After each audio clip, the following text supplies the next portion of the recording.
with hate. So Slovenia stand up, Russia stand up, Soviet Union stand up. Hey man, I'm riding with y'all, man. We gonna put a nuclear bomb on LeBron James and Los Angeles Lakers, nigga. We bringing them illegal weapons overseas, nigga. We gonna whoop their ass. Since we want to talk about Nazis, Adolf Hitler once said that, hey, all black men, hey, we are the kings.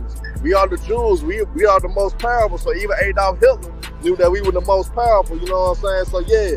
I roll it with the Nazis, nigga, because they knew what we was before them other motherfuckers knew what we was. Kung Fu Panda. Adolf Hitler is my nigga. Put the barrel on his head and pull the trigger. With my nigga Winnie the Pooh and Tigger. My retarded son is addicted to liquor. An enemy A beats me up every day. He is a prick wish he got shot in JF Kennedy's place. He's in the Hennessy phase, eating supremacy lays. Dip my balls in some sticky chips and rub it all in his face. Hey, I'm chilling with Anne Frank in the hot box. Ayy, her secret is that she likes hot cocks. Ayy, we hiding from the ops in the lockbox. Ayy, till the time that Oscar Schlinder knocks. I'm in a tuna afternoon. I'm in Berlin eating kebab with my homie Kim Jong-un.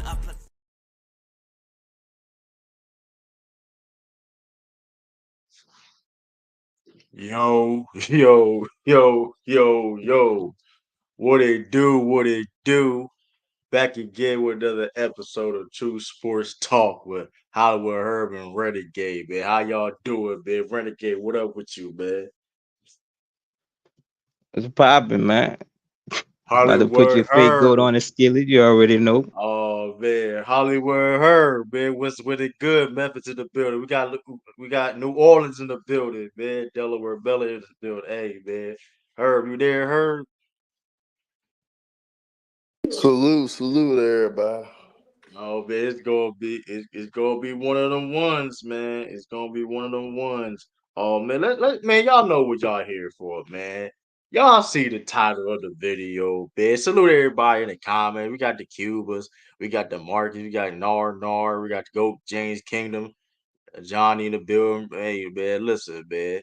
Y'all see the title. Michael Jordan's 1988 Defensive Player of the Year. Fraudulent stats exposed, man. And this has been a trending news, man. Y'all, it was so trending, right, Herm? They was actually in the comment section on the crossover show.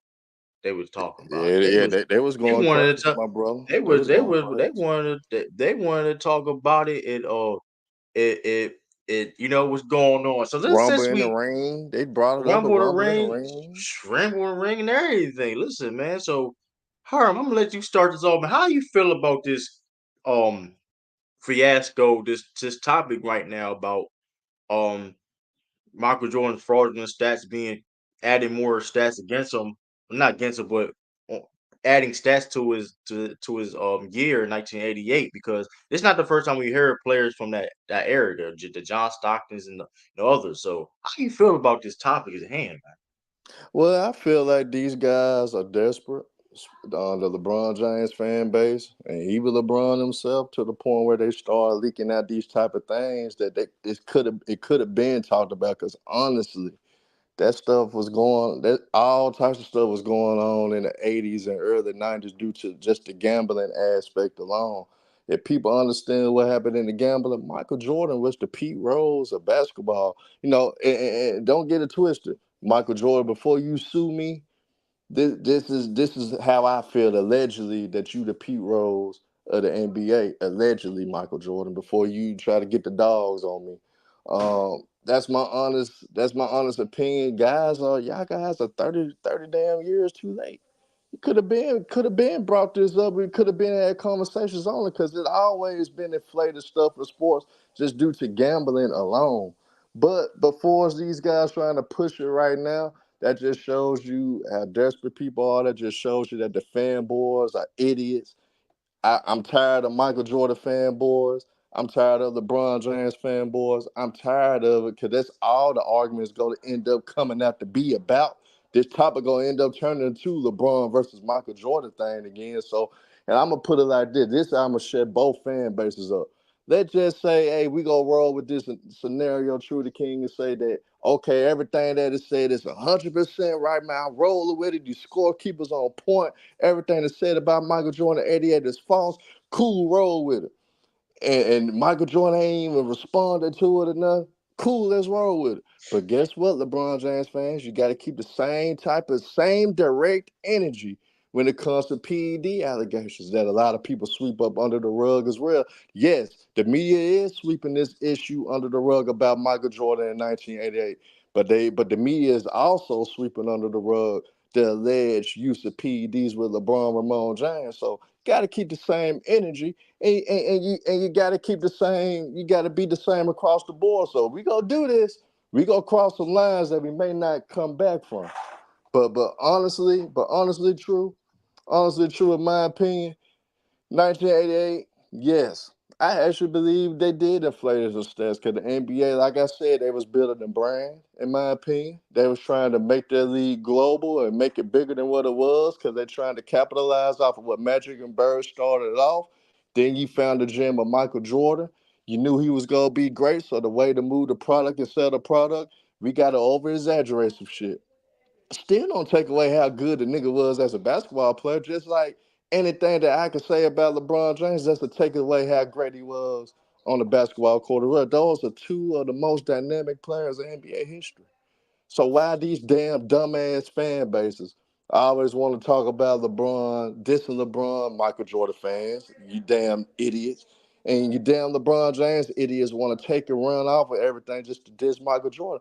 Y'all some damn idiots. And guess what? If y'all love those players so much, you want to know what those players always say? They love the game of basketball. So when you look at the game of basketball, love it first. Instead of loving an individual, they loved the game itself. They were students of the game itself. So you guys want to measure off of 1988, 1987, Michael Jordan actually had a better defensive year in 1987 when Michael Cooper won it. So therefore, we can have some good legit arguments. But that's just some of the things I'm gonna say. I'm gonna move on because I don't like hogging the mic. But that's my quick thoughts on it before we get deep into it, because I know Yeah. Renegade gonna be a damn fanboy and a damn idiot. Oh Then you got man. then you got the dumbest nigga on YouTube, but Go James Keenum that don't know shit Oh about man. basketball but stats. So I mean, end of the day, let's move on, my brother. All right, man. That's hey, man. You know what, her? But hey, yo, Renegade, man. How you feel about this, man? I mean, listen, man.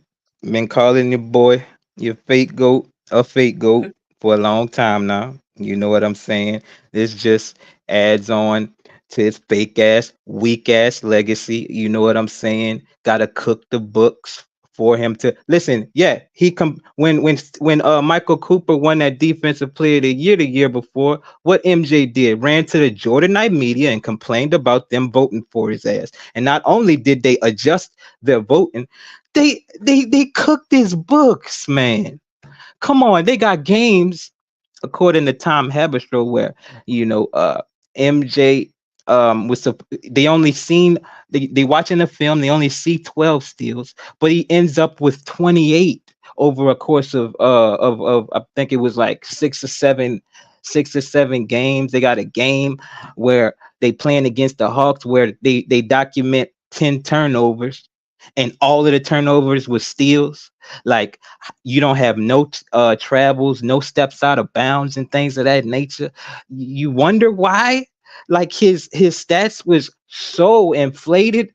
You know what I'm saying? In that one year, like, it's plain as day. They got videos on YouTube right now talking about MJ's 10 steal game, and you only see about 6 and or 7, and 2 of them was let's just give it to him, and things like it's like that. So you're telling me that this doesn't hurt him when when you're using this defensive player of the year as icing, as a main part of his cake as far as his goat, you know what I'm saying, argument. Like, so you're acting as if we're supposed to just ignore this. And listen, Goat James got cleared of his allegations or whatever. This guy, according to Tom Haberstroh, he's got the film So what do you mean? Like I'm saying, you think he's gonna just ruin his career? Like he's not even 50. He's got about 20, 30 more years worth of work to do.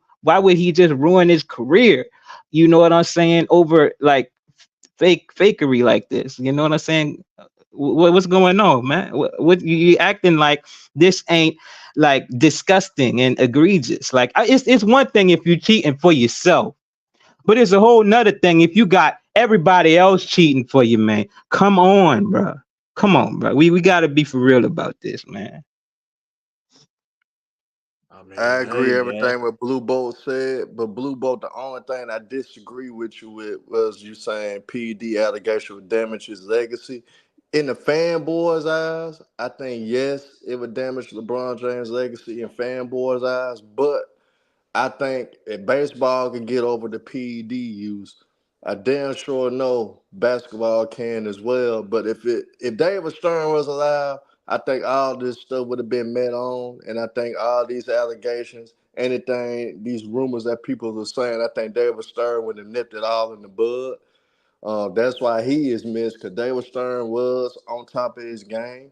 That's why I think he did intercept a lot of things and made Michael Jordan retire that first retirement, just so the NBA wouldn't get the backlash. Because don't get it twisted. When the Pete Rose scandal happened, baseball was affected tremendously.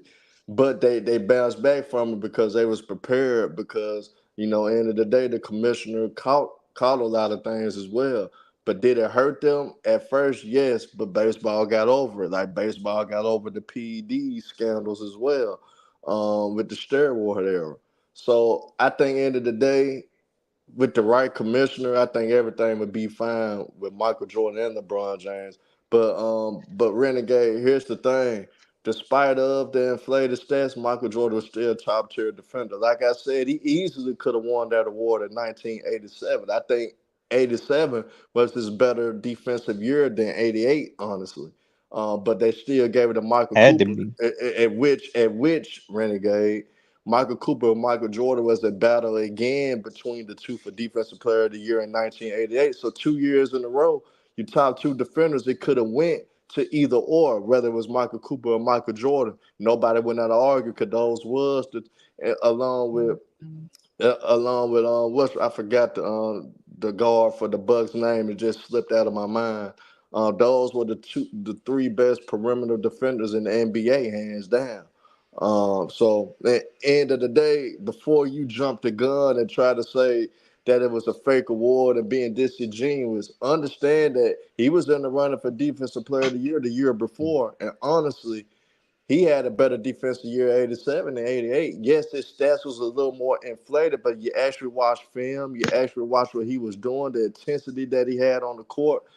At 87, to me, just looking at the film, was his best better defensive year. But end of the day, fanboys like you go take off and run with it.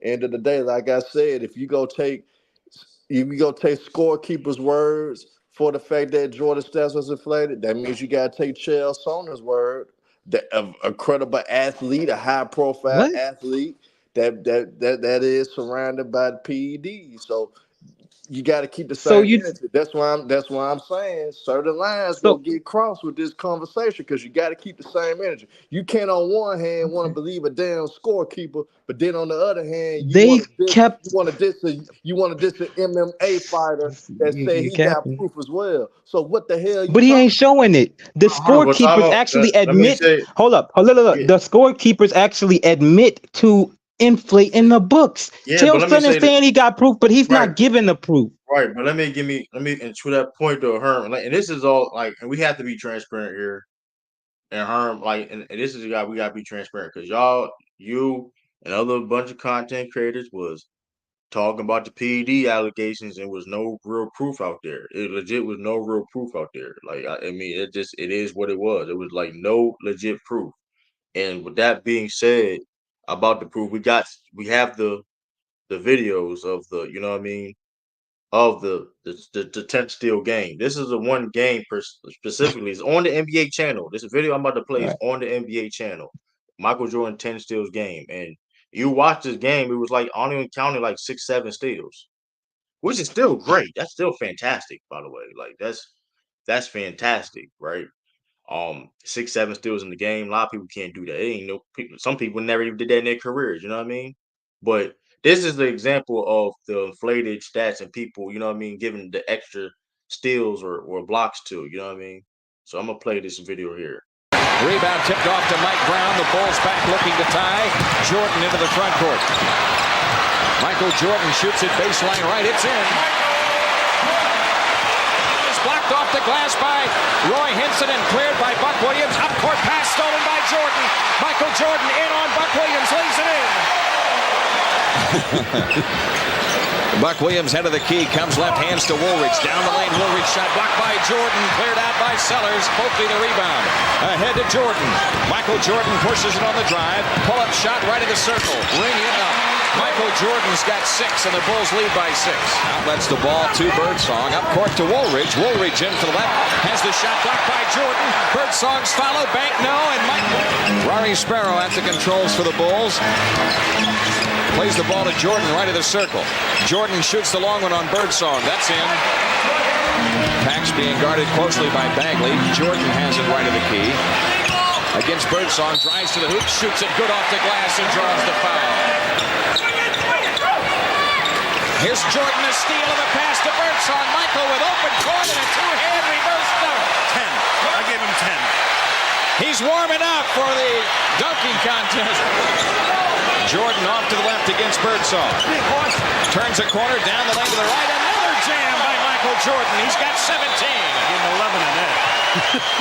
That was just your basic tomahawk dunk there. 12-point lead for the Bulls, but you're right, and especially so in the 2 road games and this one. Horace has been something.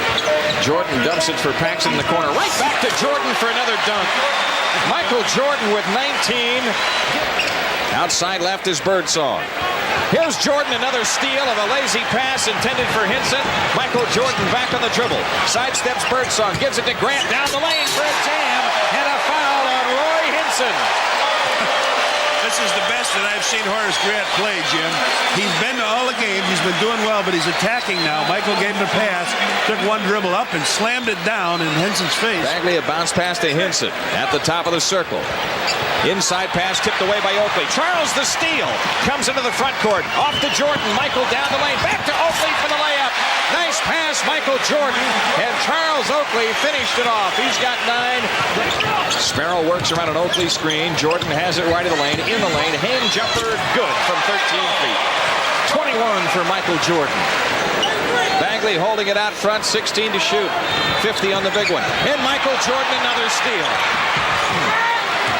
Comes into the front court against Birdsong. 5 seconds. Jordan in for the left. Feeds Oakley for the dunk. Super pass by Michael Jordan.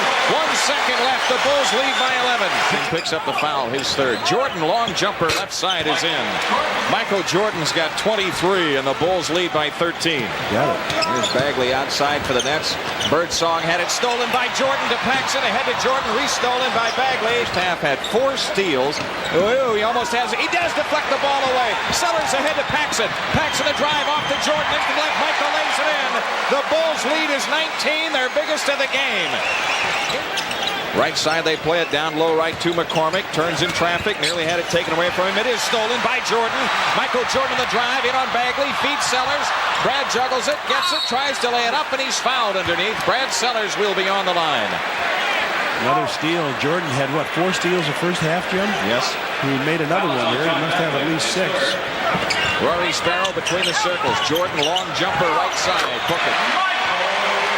27 for Jordan. To Mike Brown, open shot. No, he feeds it underneath to Jordan, and Michael shoots it in. Michael Jordan with 32, and the Bulls lead 85-62.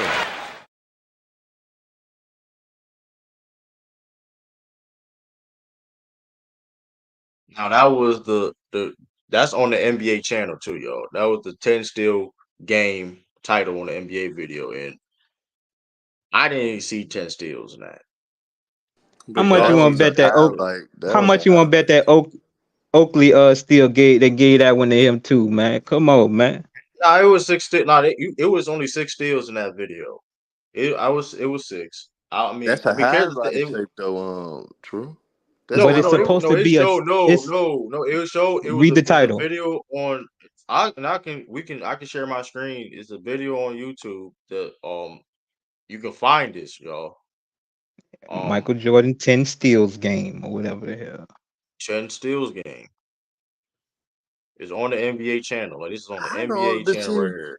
but see, this I forget the video. To be honest, I'm just saying for the people. Forget the video. I'm about to show it. I have to. I mean, people think, you know what I mean? The 10 steal game still doesn't take boy. away from the fact that he was one of the best defenders in the No, NBA. nobody denying that. Wait, denying So that. what the hell they talking? Hold on, I don't get the whole premise of I'm even not talking about it's a it. lie. That's the whole premise. The point is, though, it is crazy, but it is crazy Damn. that they just inflated the stats, and like they legit have a video on their own. The NBA has this on their own channel of Michael Jordan got 10 steals, and this is over a year ago. They uploaded this a year ago.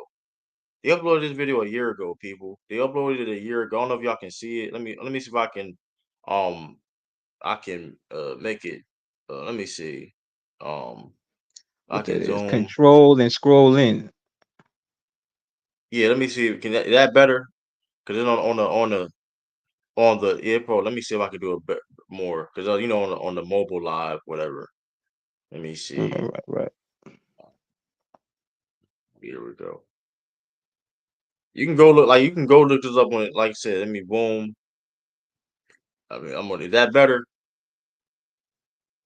That's still this is crazy. But the point is, like, yeah, you should. I mean, if you say, like I said, it's 85. Like this, they uploaded this a year ago. So it's like the fact that it says Michael Jordan 10 steal game. That is kind of crazy though. That's why we having this kind of like that is kind of. Listen, I think Michael Jordan. I think nobody want to disagree that Michael Jordan was a great defender. Nobody going to agree. Like if you leaving you off the highlights, regardless or off the highlight, we can see that. You know what I mean? The athletic ability, him being the help defender and things of that nature though. But I'm gonna play another video about because Renegade mentioned my man Tom Haberstroh. Haberstroh, you know what I mean? So I'm gonna play some clips, you know what I mean, from his what he explains it. You know what I mean?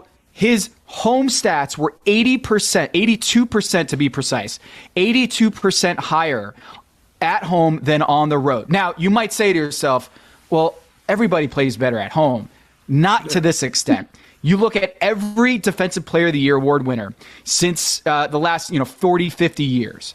Michael Jordan's 82% bump on the at home compared to the road is the largest for any Defensive Player of the Year award winner, and the second place guy is at 59%. Okay, so he was at 82%. No one else was above 60%. And so I was like, what's going on here? I have to go watch the film. And I was like, it might be that he's a little bit better at home, but Tom, not this degree. I mean, well, let me ask you. I'm like, like you said, man, steals and blocks are subjective. Like, hey, I deflect the ball and Charlotte picks it up.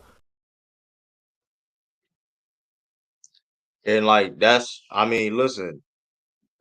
And that's all. I mean, listen, man. I don't. That is crazy, man. That's crazy. Like Not being said though, I think Jordan it was a great defender. I think he's one of the best perimeter defenders of all time. But that being said though, so he had won that Defensive Player of the Year in '88. Yeah. So he would have won. I mean, that's Hakeem had better defensive rating, guarded the better players. What you call that other defensive stat? I forgot what it was called. Blocks. Like rating. You talking about defensive rating and all that? Like defensive rating. It was. I think it was. I forgot what it was called, but it was like it got like 5 main categories, and Hakeem was higher than him in about 3 of them. You know what I'm saying? They gave it to his ass. Man, get out of here, bro. Get out of here, man. 82% higher at home, and the next closest player was 59%. Come on, man. That's crazy. And he admitted to it. I think his name was his last name was Rutger or something. Well, true to King. This is just a sign of desperation from LeBron. I'm saying, I'm just Acknowledge what's going on, man. But how do you feel? But how do you feel about that? Like, I mean, that being said, like, how do you? Because like that is crazy though. You said it yourself that they did inflated stats, but how I do you? mean, I'm a nigga that already knew those things though, so I'm not Yeah, surprised. right. So I gotta A look lot at of people it. didn't. I got A lot of people didn't. Renegade, go and get you a LeBron popsicle and suck on it. You know what I mean? That's crazy, How man. but you can't even explain your argument besides motherfucker, saying, I can't "Oh, see, argue because your I bitch already ass knew this, man. I already knew this. You LeBron fans and you Jordan fans, y'all need to stop being mad at MJ. Y'all need to sit over there and praise MJ. Man, shut your ass up, nigga. Shut your ass up, man, and let a nigga talk. I let you talk. Capping I ass don't for want your to. weak ass go. You I think let you your about to bitch come ass over here and put the cape on with your cap and for I your let your weak bitch ass go, ass spew boy? your Get bullshit. your ass Can I out of here, talk? nigga. Can I Hey, talk? Whack ass, nigga. hey, let's go, Talk Rick. about Let's I talk go. let you about what you talk. actually see going on, I man. let you The talk. hell, I let you talk. come on, man. I let your punk ass talk. Go her. And the end of the day, you can talk that shit you want to. This is something that I always knew because I'm a gambling nigga. So end of the day, I know about inflated numbers. I know about inflated stats, and I understood what go on in the 80s and go on in the 90s. I understood the whole nine. So straight Sure up, you did. I got to analyze this a different way. So when I actually watch film on Michael Jordan, when I actually look at how he was on the defensive side of the ball, I got a clip that I just sent to y'all just in the Discord of how great of a defender he was. And against the Boston Celtics, 8 steals in the whole first half. Did that in one half, 8 steals. But end of the day, you guys want to take this. Y'all want to take this one moment because the damn scorekeepers or the NBA paying niggas to inflate numbers. Because hell, if that's the case, why Renegade? Why I ain't never hear you talk about John Stockton? Talk about how the Vancouver Grizzlies scorekeeper talk about John Stockton Yeah. because that's the first thing that they ever talked about. That's the first thing that Okay. they ever exposed about inflated stats for us in the Okay. 80s and the 90s with John Stockton. So why your punk ass ain't speak on that? But you sit around here He because you did so speak dicked on it, out. and it's Hey, one of the you so same dicked guys out. that cooked MJ's You so books, dicked nigga. out. You so dicked out over. You so dicked out for LeBron James. That's in the video that That I you want to sent use you, nigga. anything you can. You want to use anything you can to discredit What? Michael Jordan, so you can elevate a nigga that you'll tongue kiss if you see him in person.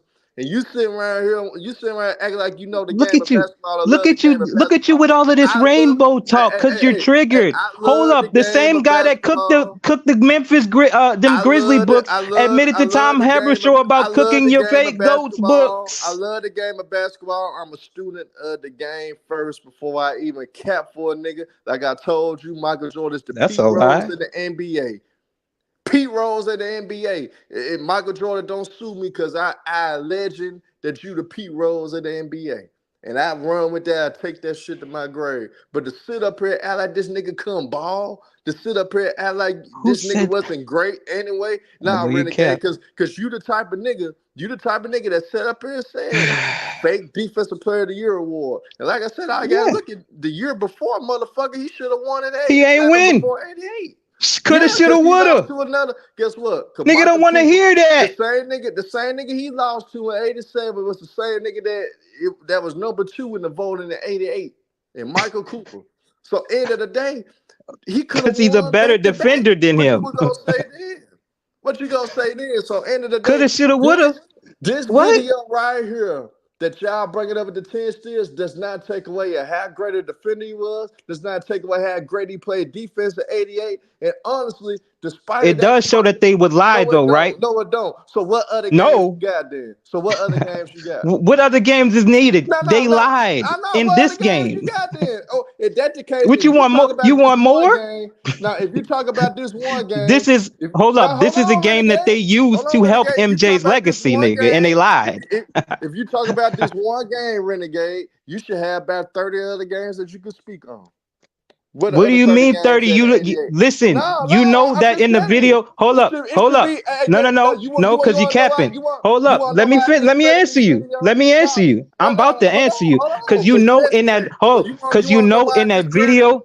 Hold up, because you know in that video that I sent you, You Tom wanna know why I Haberstroh discredit said, this shit? "Listen, can you let No, me answer I'm you, not gonna nigga? listen to you. Can I'm you? not gonna listen. How Cause you go? hey, You're not gonna listen to me? What you mean? You asked I'm me a not gonna listen to question. you because You're getting end of the day, cooked. You're getting renegade, cooked. where the other You man, 30 games at? Where the you a other 30 little. games at? Boy, you not 100. You're getting cooked, and you're trying to run away from these facts, nigga. Is you gonna let me answer you so you can get cooked? Tom Haberstroh said that Okay, that you rolling with him, but I can't what roll with Chael Sonnen though. Okay, cool, keep Chael going. Okay, Sonnen but time doesn't out, have but proof. Yes, he do. Herm though, but Herm, this is the problem I Where have is with it? it. But Herm, this is the problem I have with that Herm. The man You has can't no. have no problem with it. Hold You on, time can't. out, hold on. You are quick to say that. Oh, You can't. allegedly from Michael Jordan, This is but y'all crazy. been running with, but y'all been Jordan Night running Logic. with. It's Hold up, but allegedly with y'all time LeBron out. James. It's Herm allegedly with though, LeBron James. But I just mentioned Chael Herm though. Sonnen. No, but Herm though. Here's the thing though, Herm. We can't. I can't allow you to do that, Herm, because you and other content creators on here were doing these PED streams and these videos and I had to say KPHP, and I alleged said though. no. I had to say alleged though, because I would have I'm got just saying. the I'm just saying, but video. The videos the would have got point is taken you had down. no So I problem said doing alleged. those videos. But the point is you had no problem doing those streams with no. Listen, it's a freedom of speech. It's a free country. You can do what you want to do. But then when this situation happened, where it's like, bro, this not even really a bit. This is light compared to those allegations. That's light compared to those allegations. If you talk about whatever. That being said, though, there's legit evidence. The dude did his own due diligence and research. He's a journalist, did his own due diligence and research and watched the film, and he got things to back it up. I mean, it ain't like he just lying out his head, like you know what I mean. And so it's like that's all we saying though. It's like I mean you can't sit up here and do all these streams and say well about these LeBron James PDs where there's no really evidence at all. There's no really evidence at all besides him going back into Miami. Whatever that was the only thing which is still really not a lot of proof. They're legit people. We just played a video of an example of the NBA. This not it was no random YouTube channel. It was the NBA's own YouTube channel said 10 steal game. The game that he allegedly had 10 steal and we watched it where and it was no 10 steals. So I mean, that's all we saying. It's like it's not really a big deal, you know what I mean?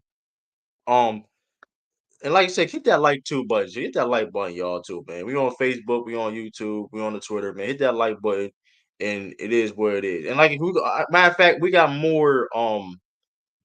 We have more. Shoot, we got more videos to play because, like I said, it's more than that, y'all. It's more than that.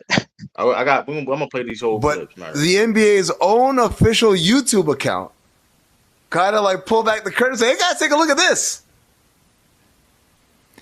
Yeah, there was an amazing find because, like, you want to go look at the old Michael Jordan games where he had an amazing amount of steals, 6 steals, 7 steals, and you find that there is one on the official NBA YouTube channel. Michael Jordan gets 10 steals, record-breaking 10 steals game, and you're like, oh, this is going to be great. I'm going to watch all these amazing steals, all 10 of them. You watch the film, and the entire clip, there's only 6 steals. This is their account saying, watch all 10 of these steals. Here's the video. And you sit and you actually watch the video count. There are only 6 steals in the video. Only 6 steals in the video, and there's fluff in there. Yeah, like, and I'm gonna play more. It's more. It's more. There was an amazing find because, like, you want to go look at the old Michael Jordan games where he had an amazing amount of steals, 6 steals, 7 steals, and you find that there is one on the official NBA YouTube channel, and we determined that in those games, 6 games, one of them was on YouTube, which you can watch right now. It's an amazing game. Boston, Larry Bird, Kevin McHale. Larry Bird has a black eye in the game. It's amazing. So there's 6 games. Michael Jordan in the box score in those 6 games was he had 28 steals. Mm-hmm. We watched the game and we found 12. Wow. 12. So Are you just like flipping out as you are discovering this? So I'm like, what is going on here? Am I seeing things? What am I missing here? But when we compared the live ball turnovers to the actual film. And that's all we're saying, though. Because that being said, too, and I'm about to go into it when it comes to, because like I said, listen, let me make this clear. If you still have Michael Jordan as the GOAT, then it is what it is. I don't think this really honestly changed Michael Jordan GOAT status. I don't have Michael Jordan as a GOAT. I don't have LeBron as a GOAT. So I'm gonna leave it at that. You know what I mean? Y'all, if y'all know, y'all know. But cause I'm just saying, like, regardless of whatever case may be, like, Jordan's still who he is, though. That being said, I see some of these people that, you know what I mean, if you wanted to demote him or whatever, listen, if you didn't, listen, if you didn't have Michael Jordan as your GOAT anyway, then it's like, this didn't really matter. And if you had him as your GOAT, it doesn't matter. That's how I'm it. That's how I'm it. But should be a discussion, though, when it comes to these record books and things of that nature is, um, and running cats. What are you talking about this too, bro? I'm not talking about no like LeBron James, bro. I don't know what you're talking about. You writing paragraphs. I don't even know why we respond to your dumb ass. But anyway, man, like that's all we saying, man. Like you said, keep hitting that like button. And Jordan's a fraud. I mean, listen. At the end of the day, you can't. I mean,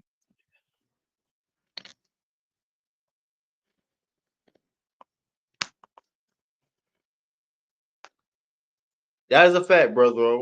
That's a fact. That's why I wanted to do it too, because like it's one reason why I wanted to have this conversation too, because like if it was somebody else, this will. I mean, you'll see a lot more people gonna try and cover and talk about it. But you know what I mean? That's all I'm saying. That's all I'm saying. I just find it, and also I just find it fascinating too that they really did like boost these guys, not just Jordan. They didn't do it, and mind you, they didn't do it just for Jordan. They didn't do it for just for Jordan. They did it for other guys too. So I They mean, just did it for him the it, most I'm No, hey, if, at the most disgusting level. but since you like to Yeah. go off the scorekeepers, the Vancouver Grizzlies, the Okay. goddamn scorekeeper talk about they did it more for John Stockton when it came to him with his assists. You see that his probably assist record would never be broken. So if you're going off that logic, man, you gotta hang your fanboy cap up. Okay, but the I wasn't discrepancy done was though. between I home wasn't and done. road, I and can't. John Stockton's stats was relatively the same according to Tom Haberstroh, because he looked at that, and that was in a video that I sent your capping ass, nigga. All you do is cap, nigga. Nobody ain't capping. God damn. Yeah, you Nobody ain't is. capping that shit, motherfucker. All your bitch ass do is just live in your fantasy You world mad? of You being a mad? Cause fanboy. you I'm not mad. capping, nigga. I just, Shut your lying I ass just up. don't feel like arguing with you because I got my kids in the Yeah, house. cause you gonna get cooked, lying ass I'm not gonna nigga. get cooked. All you gotta What do is you getting debate. cooked? All you gotta do is debate, nigga. And you'll get cooked in a Lying debate. ass nigga. So we could do a debate on FYF. We can have a special Okay. on FYF, and we could Okay. debate All Renegade. right. And I What's in that? your What's happening right fucking, now?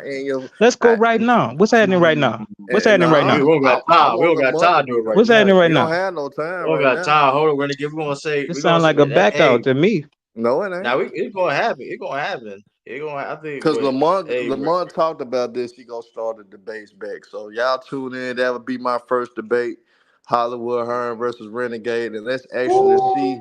Let's actually see outside of the fanboy talk. Is he actually a student of the game? I already cooked one fanboy, my son and GOAT James Kingdom. oh He'll be man, next.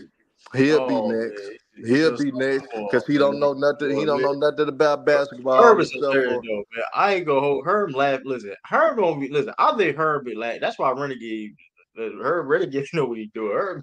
Herb laughs for regular speak. Listen, man. Herb want to be listen, dog. Cause that's all we saying though. It's just Big like old cap on. I mean, ain't no big old cap on when it comes to basketball. You don't know it. You would get destroyed What just like Go what James Kingdom don't know basketball. what That's why you he said got about cooked. basketball He got today to cooked. prove your hold on, time. point? With that being said, but okay, with that being said, Renegade, I'm gonna say this about you, Renegade. Do you still have Jordan where you have him at after this? Yeah, Yeah. yeah. I mean, I Okay, that's listen. It's that's just fair. all That's fair. That's fair. okay. I don't care. I'm saying this, but boy, I'm on next. If somebody talk about his defensive prowess, I'm on next. What you mean? All right, that's but hey, but that being said too though, cause I'm glad you listen. That shout out to you, cause like he ain't now I'm gonna say this though. If you're using this to diminish Michael Jordan when it comes to like him as a player, now that's kind of corny. That is kind of corny. Regardless though, he is still who he is, right? Regardless of like it's because like I said before, they did it for other people. And listen, listen, at the end of the day, I mean, I'll say But it wasn't as egregious now for anybody in NBA history. Now, is that the case? Verifiable fact. For everything that happened in 1988, who gets the full blame? Michael Jordan or the NBA? I think the NBA. The NBA. Scorekeeper. And MJ for riding the stat keeper's back. You remember at the end of that video I sent you where Tom Haberstroh was talking about how MJ was mad at the stat keeper. Jordan when he said but he was mad at the stat keeper in one of them all-star games because he was about to pass up Wilt's record or whatever, and the stat keeper kept his stat keeper always telling him what records he about to break or whatever, and all of this and that or whatever. And when the all-star game ended and MJ was 2 points shy of Wilt's record and he found that out, he went off on the stat keeper because the boy's a stat watcher on a level that you had never, boy, if you ever seen a nigga in this era stat watching and stat stuffing like him, and he got his books cooked for him on top of everything, man. You got to stop the cap, Herm. God damn. Is that the case since you so big and so worried about these stats, Dan? We shouldn't even hold on. Listen before you jump off the handle. End of the day, if you want to use this as your talking point, let's just understand it's guys in the 60s, 50s, 60s, and 70s. Most of their numbers wasn't even recorded properly. And if we go off of that, Will Chamberlain will have all the records when it comes to points, rebounds, steals, blocks, and assists. Okay. If they actually and listen, this shit right, and so since you want to roll down, cool. We can roll with this your ain't narrative. about. No, we can roll with your narrative. We could say Renegade is right, but Will Chamberlain to go there. Okay, but I'm saying, all right, but look, what about this? Even recorded properly. Okay, so what we're gonna cook people for not recording the stats properly and for overcooking the books? Look, okay, but what about this? Too. According to Tom Haberstroh, every 40 rebound game that Wilt and Billy Russell got was at home where the books were cooked for a verifiable fact. You know that? How he know? Because he wasn't around that. So a lot of all you got to do is do your journalistic work. Nah, but journalistic work. End of the day. So you saying he lying? On that. He can't speak on that. All right. He can't speak on that because True knows. So what you speaking? You speaking on? Hey, True. I'll say all the Bill Russell numbers recorded, right? I don't know. I mean, we can, and that's gonna be tough too, though. But I will be going back, speaking to that era, though. But it is funny though, because like a lot of people, y'all would issue a lot of y'all would issue on Wilt Chamberlain 100-point game, talking about where the footage at, and it didn't happen, and all that. Y'all was killing Wilt for that.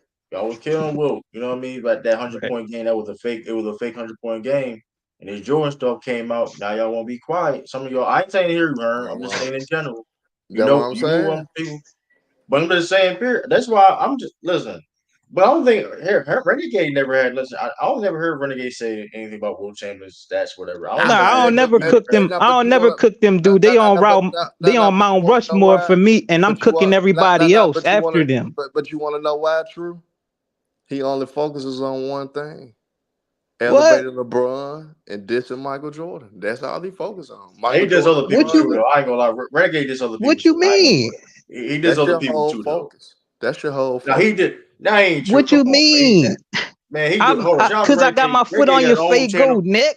Renegade got his own channel. He don't beat. Listen, he do everything besides this. We ain't doing that. I ain't gonna put that on I his don't back. even be talking about MJ So hold till on. it's So time to put let foot me on his do it. neck, I'm man. gonna put you on your spot. I'm gonna put you on the spot. Her. Let me ask you a question. So you think Goat King James, Goat Johnny, Goat King, Goat James Kingdom is the same as a Renegade? He worse than Renegade. Okay, I'm just saying. I'm just What? asking a question. I just asked. He said he's worse than you. He said he's worse than you. So I was like, I'm just asking a question. At least Renegade does other. Shout out to Renegade. I Matter of fact, seen Renegade put your cook channel on the private Kawhi. chat. He cooked the He Kawhi Leonard he before. I cook seen he him cook cook Kevin he Durant. cook everybody. He cooked Kevin Listen, Durant and all that.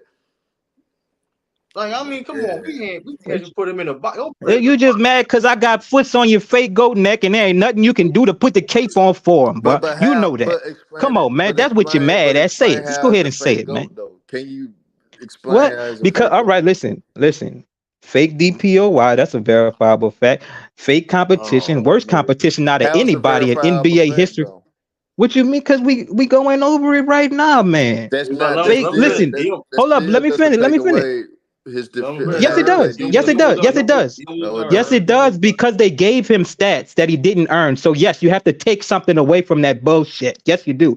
Okay, weak ass competition, worst competition out of any top 10 all-time great in the NBA. All right. You can't tell me that you're a real GOAT if you ain't beat real competition. Everybody in the top 10 can say that they beat multiple teams better than you. No, you're not a real GOAT. You're not never was the best defender or the best playmaker on any one of your championship teams, man. Come on, you quit twice. Come on, man. Fake GOAT shit, right? Hmm? You just cooked yourself, buddy. How?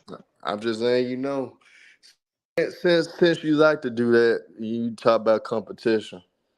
It's all spots in the era to which certain eras or certain sides of the conference was trash. Like for instance, do you consider the Showtime Lakers a legendary dynasty? Yes, because they beat Okay, legendary no, teams. no, but hold on. On their path to the finals, and True can attest Don't. to this. The Showtime Lakers didn't go against anybody in the West that was formidable. Okay. Nobody in the Western Conference at the time when the Showtime Lakers were dominating was a very weak conference. They was going against Okay. teams that had a 500 record in the Western Conference Finals. Am I Okay. So lying, you True the so King? So what? But did they beat an all? Have they ever beaten all-time great teams? That's the point. You can say about the Eastern and Western competition, but as long as you beat some real competition in the form of all-time great teams, you got real notches on your belt. MJ does not have that at any point in his career as far as his So championship so runs. so so, Ain't so that right, beating Nick? the highly talented Shaq and Penny Orlando Magic, that's not a Is great they an team. all-time? No, is they an all? I said all-time great, didn't I? No, Not, the Shaq but and I'm just Penny saying. You Magic are saying not an all-time great team. That's That why he's finish. not a Now real that goat. finish. No, I you mean that said no finish team was. competition too though. But hold on, I let's said get back the to. worst. But hold on, let's. I mean, I don't know. We can get back. I mean, me personally, The you can't Bad Boy control Pistons, the competition. all-time great You team. can't. You can't compare. You can't really control competition because he couldn't control that at the end of the day. I mean, we can Okay, go going back and it's forth not with that. about That's what you just can me. control; it's Not what just you that's overcome. no. I mean, listen. I understand it, but some that you can't control sometimes. I mean, if that's your Okay, criteria, that's fine. That's fine. I mean, I ain't. I mean, it's. I mean, I ain't going to sit there and like change it like well how you want to think about things. But I mean, but yeah, man, we got to drop the link though, man. That's my fault, man. Y'all got to drop the And link, yeah, man. I mean, how y'all? while you dropping the link, this is Hollywood Hearn for to go ahead and kick off the business with y'all. End of the day, I have watched the video. End of the day, yes, all you saw was 6 steals. And yes, I had knowledge of this the whole time because I understood what the NBA was trying to do. I understood, and there's no excuse for that because you're cheating the fans. Hell, you cheating the Michael Jordan's fans the worst because now they believe the certain thing in their talking points or in their arguments they run and probably say, well, I never seen LeBron get 10 steals in the game, but Michael Jordan did, and now this come out. Now you looking like a damn fool. So end of the day, it's hurtful that you know that the league boosted up stats for numerous of players, and especially a guy that they made the face of the NBA. And to this day, they still make him the face of the NBA in the sense, if you guys understand it. So it's disrespectful to the game. Highly disappointed because you didn't have to do this to highlight his greatness because he was great regardless. He was a great defender regardless. And end of the day, you don't have to do these type of things to try to elevate talented guys. Like when we look at all the greats that played the game, when you first looked at LeBron James stepping on the court, you knew he was that nigga. When you first looked at Michael Jordan stepping on the court, you knew, this nigga go ball. When you look at Shaquille O'Neal when he first came into the league, they ain't gonna be able to deal with that big motherfucker. When you look at Akeem Olajuwon, you know he's a trendsetter and an all-time talent. So, end of the day, when we evaluate everything, yes, is it a travesty? Yes. Can you troll about it? Yes. Can you make fun of fanboys? Yes. But end of the day, if you do just love the game of basketball, this shit still don't take away from the fact how great the nigga is on the court. No matter how y'all slice it, no matter how y'all want to put it, he still was a great two-way player. And there's not that many that you could say that are all-time greats, that are all-time great two-way players. So end of the But day, we just on can't. a serious note, before I get back to probably trolling, because I'm gonna have to troll in a minute. You can't Yeah. stand on what you're that standing Michael on. That's Jordan. for sure. No. But I'm speaking truth and I'm speaking real right now, unlike you. So, Well, end of the day, I agree to what people been saying about this. I agree that they did inflated those numbers in those 6 games. I agree with that. But end of the day, it does not take away from how great he was of a defender, how great he was of a basketball player. why? And arguably still, despite of that, if you take 4 steals away or take 2 steals away, that nigga Oh my still God. that nigga still was the best, still was one of the best defenders in 1988. So it still don't They matter. more than doubled. They more You than could have doubled. gave it, but you could have gave the award to This is 3 crazy. niggas. You could have gave the award to 3 niggas that year. And he Keem been one of Olajuwon, them. Michael Cooper, and Michael Jordan. Those 3 was in the running Michael regardless. didn't play his numbers, Herb. Come on, bro. Stop it. I See, this is mean, the you a problem I have. fanboy, so I expect this from a See, fanboy. and I already know the insults are gonna come. I'm a fanboy. I'm Nah, all of that. I But mean, at you the are end of the though. day, they Be real Trigger cheated talk. then, man. You are. to give him an award. And instead of sticking to that point, you want to throw insults. You want to bring up John Stockton. Are they considering John Stockton the GOAT? Did they inflate everybody's numbers in the 80s? You are absolutely right. There's only one player in that entire group that they are considering the GOAT, and that's Michael Jordan. He benefited from that shit. So at the end of the day, he's going to get the most scrutiny. If this was anybody else that was in the GOAT conversation, guess what? You would kill him. Like y'all already said, you sat here and ran with that PED shit for months, Herm. Even after the DEA cleared him, y'all still ran with that shit. So to sit here and put the biggest cap on you can for Michael Jordan is disgusting. You talking about cooking fanboys, you acting like one right now. So if you want to actually hold on some, I want to hold on some respect for you, Herm. Actually tell the goddamn truth. Because at the end of the day, they cheated to give this motherfucker the DPOY. They did, bro.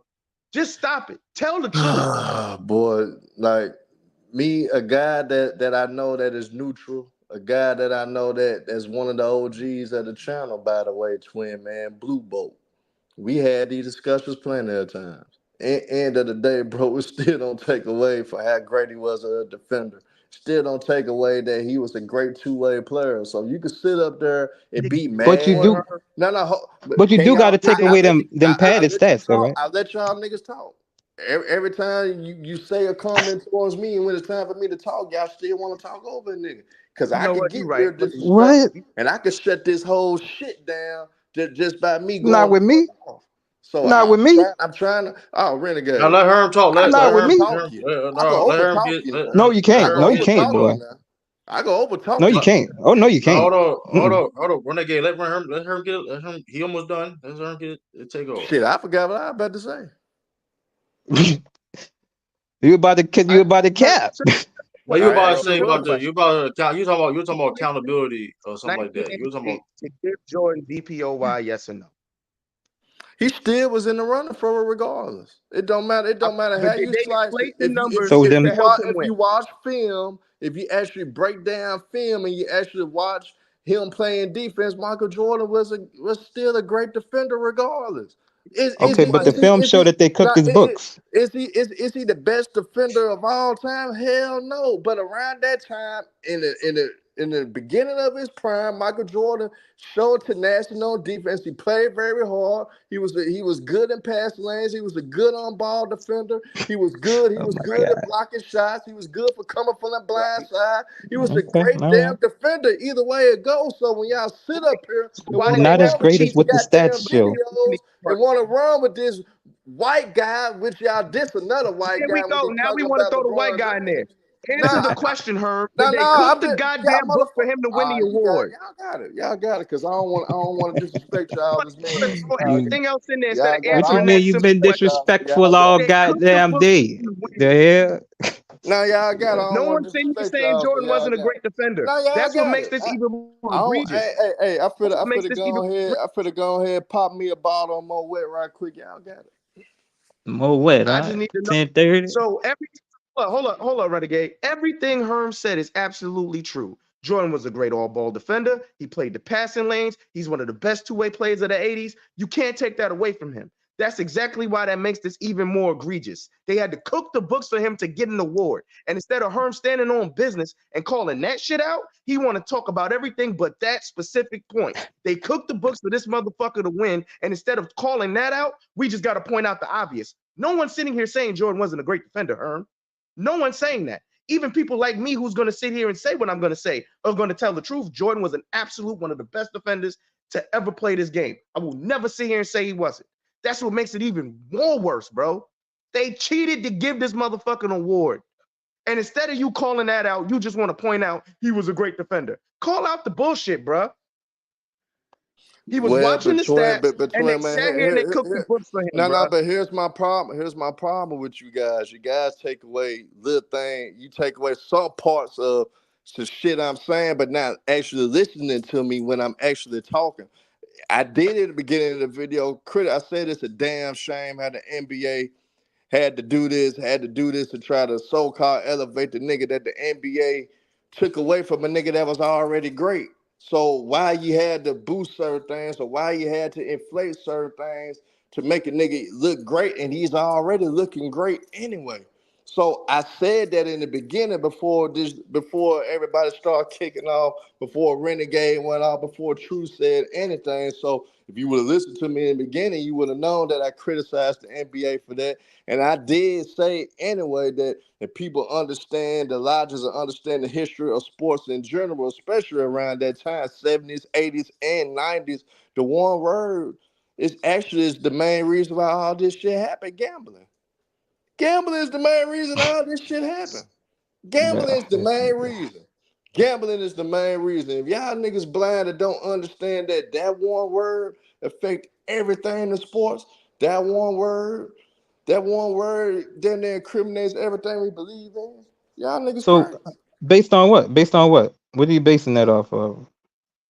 As far as what we know about what's going on right now, and what we and Tom Haberstroh and what he did in his 6,000 word essay, 6,000 words. You know what I'm saying, in this little article he wrote. What about what did the book cookers? Where does gambling? Where do you link gambling in with this? Like, just because it's basketball?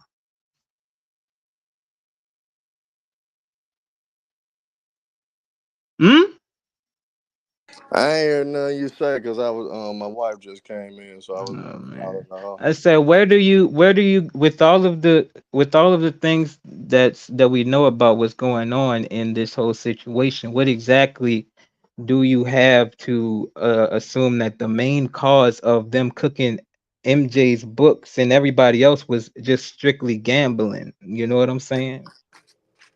I mean, he was part of the gambling aspect too. Everything, if y'all understand sports in general, because I'm just a sports fan in general.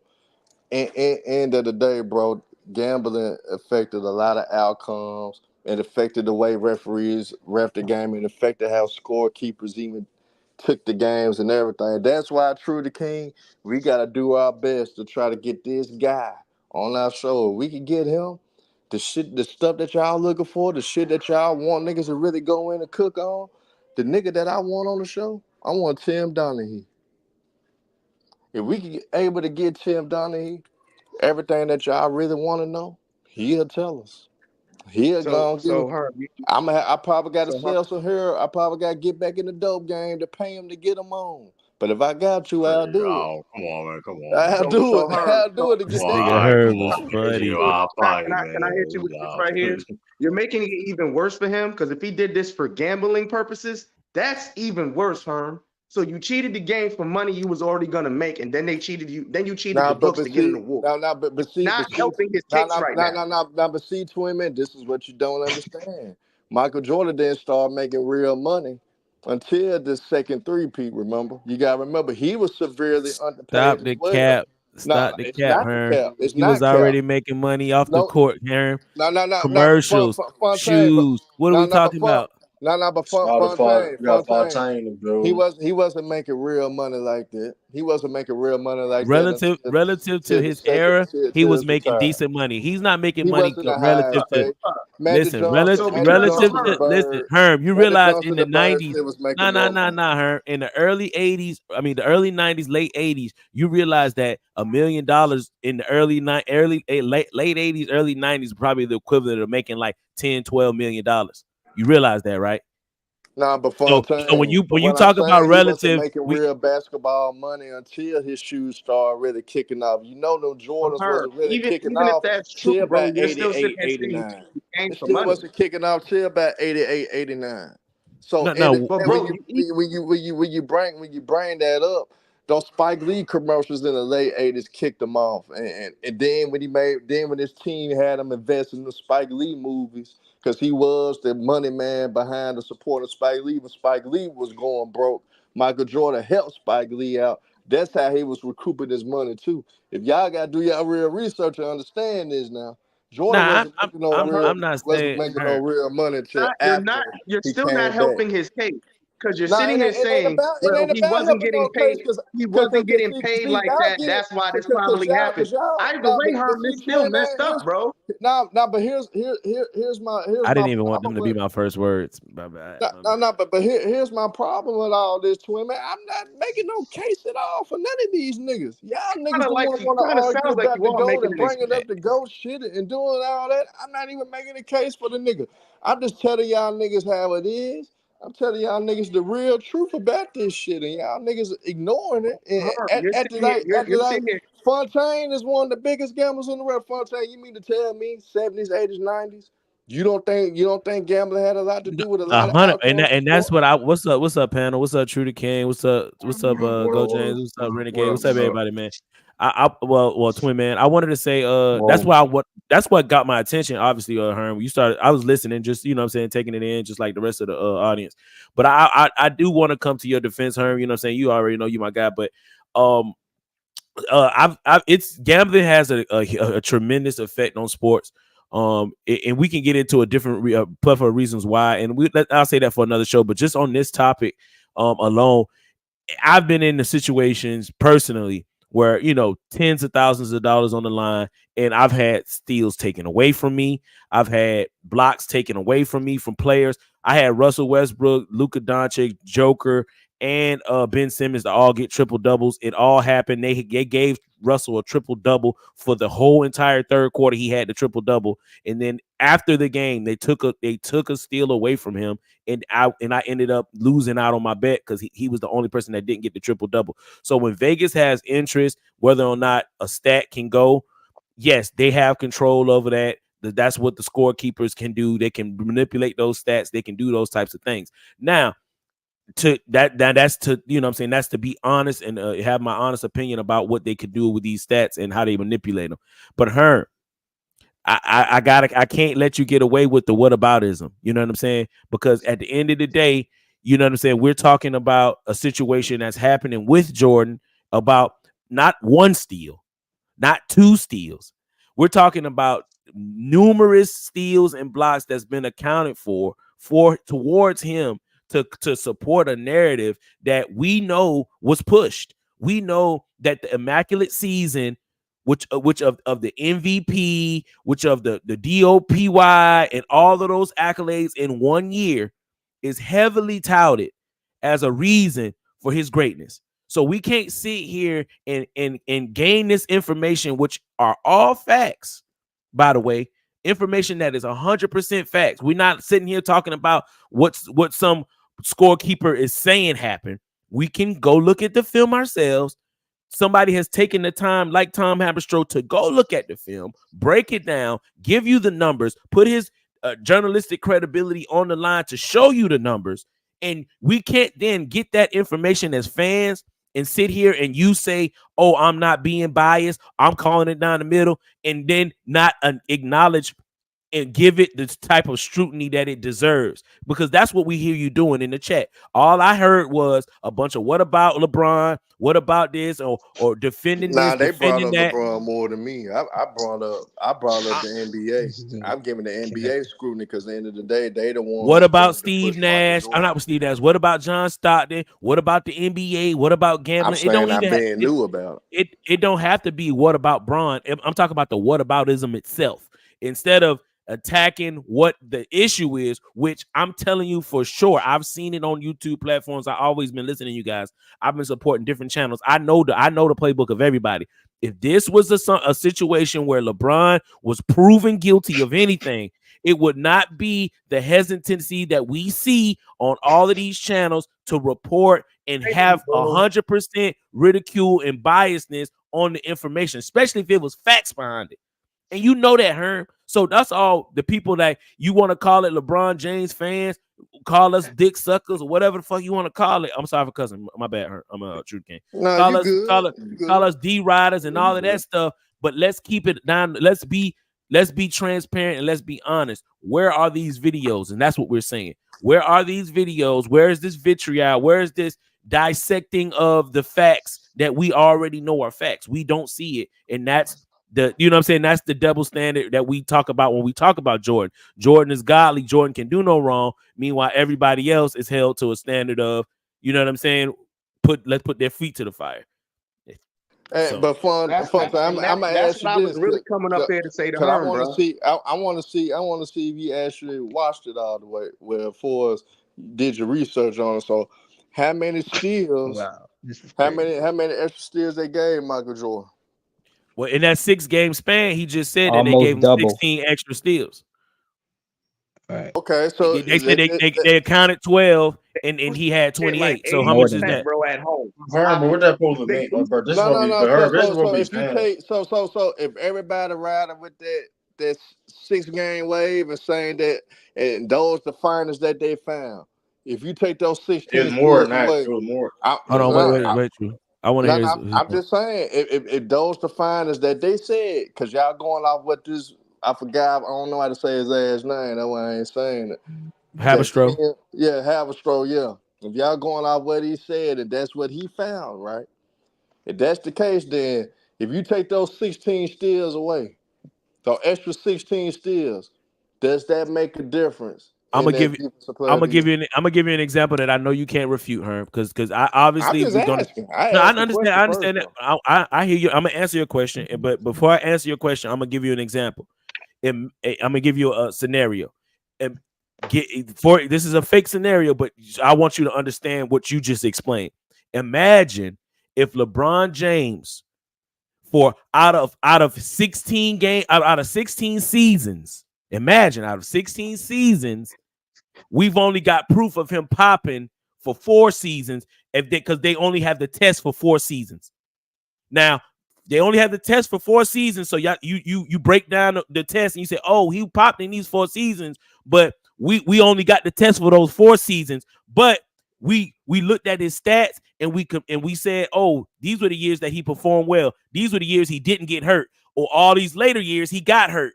So these later years he got hurt. These are the years he didn't get hurt. So we're going to come to the conclusion that what he was using on those years.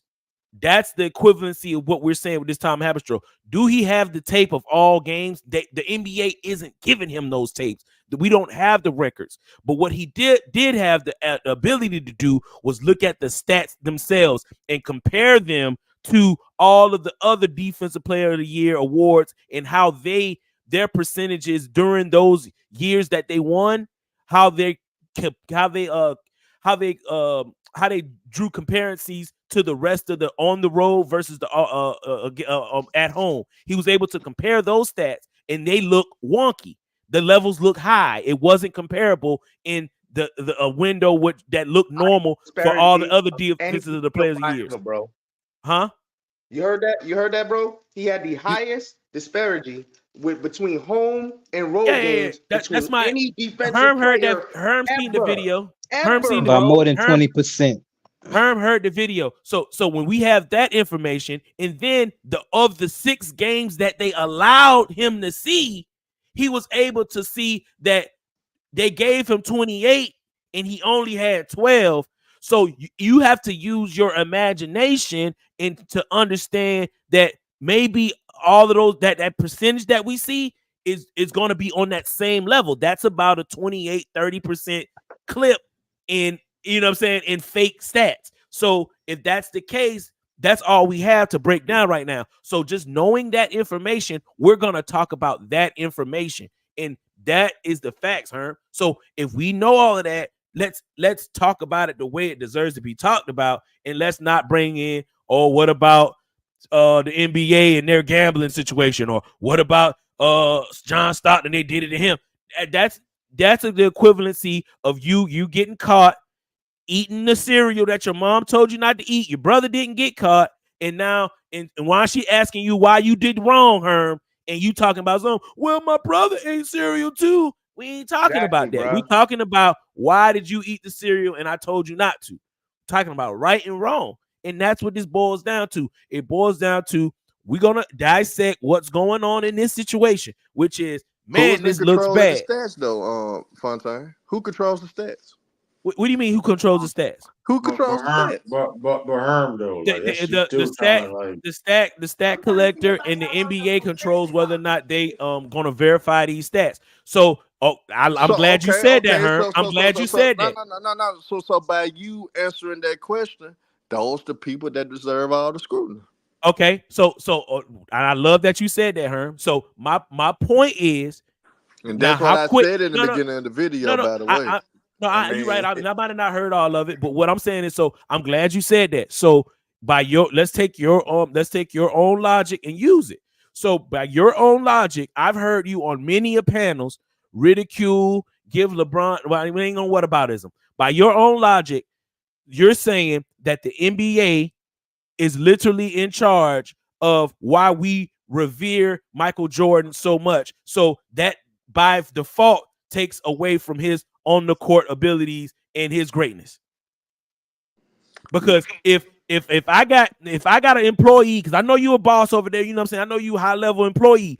So if you got an employee that comes to work every day and shines and does everything you ask him to do, and then you got another employee that does it okay, but at the end of his shift, everybody lies and says he did what he didn't do, which employee is greater? But Fontaine, here's the funny thing about all the preaching that you twin man and dumbass renegade trying to do. End of the day, I said up there already said I agree the stuff taking place. But my question to everybody, and I start off with renegade, he couldn't even answer it. So my question to you, Fontaine, what type of do you think Michael Jordan was a great defender? I think that Michael Jordan was an elite level defender, and that's another part of what I feel like is happening. Some goalposts moving. We're not talking about whether or not Michael Jordan. No, but we talk about a defensive player of the year award. Exactly. But look though, my counterpart, one of my co-hosts, Renegade. See when he get cooked, how he cut you off and shit. I'm not when you're answering this question. I'm cool to this. I ain't been cutting them off. I ain't gonna forget. Renegade did call him a elite defender. Like Renegade did say he was a elite defender still. Like I don't. So No one's gonna sit here and Jordan is say an Jordan's all-time not an great. elite He's an defender. all-time great defender in his prime for a couple of What years. makes it even worse, though, But Herm? so was That's what we're trying to LeBron. tell you. So is Nah, LeBron, and that's the point. but what I'm saying, That's but the what I'm point. saying, despite of the inflated stats, you don't think that nigga is a great defender? That's all I'm asking. I'm That's answering all your I question. want to I'm know. gonna answer your Nobody's question, Herm. 1988, would he have Let me won answer your the question, Herm. DPOY with the inflated stats? Yes. No, he wouldn't have. He probably would have won it. No. What I'm saying to Herm is Michael Jordan is an all-time elite great defender, especially for a 3 or 4 year stand. I agree, but so is LeBron. And would you not agree that LeBron has been an all-time great defender for a 3-4 year span? In the Miami years, yes. Well, Okay, I say no. so my point is the thing that separates the two. I'm gonna say for 2009 to 2013. Okay, so the thing that separates the two is what? The fact that LeBron, Michael Jordan has what? No, that's No, not the only answer the separator. question. Answer the Nah, question. that's Oh, not the yeah, only yeah. separator. That's not the only separator defensively, though. I'm 'cause saying the Jordan biggest still separator, got- the biggest separator of their defensive prowesses is what? but Can't you use trying the to stats, bro. allude Those to shit is inflated.